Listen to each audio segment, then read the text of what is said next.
Good morning po.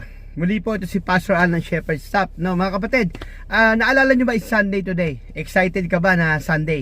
Excited ka ba na muli makikita mga kapatiran, and most of all, makikita ang mararamdaman yung presence ng Diyos. Hallelujah.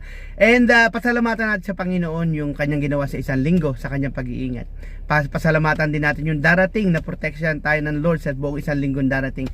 And alam nyo ba, maraming nahihirapan sa pagpunta sa simbahan, lalo na pagka nakakaranas tayo ng anxiety, ang hirap mag-pray sa Lord. Pero alam nyo rin ba na pag pumunta ka sa simbahan, na marami din naman na hindi marinig ang tinig ng Diyos, sapagkat pagpunta nila, ang iniisip nila, uy, nakatingin sa akin si kapatid, ayoko makita si pastor, ayoko mag-preach to, ayoko makita tong kapatid na to. Kapatid, pagka ganun yung ating kaisipan, hindi natin maririnig ang tinig ng Diyos. The only thing we can hear, the word of God, yung presence ng Lord, the only thing we can hear, yung impression ng Diyos sa ating puso, is mag-focus tayo sa Kanya. Tandaan natin, nandun tayo not for anybody else. Nandun tayo dahil magpupuri tayo sa Diyos.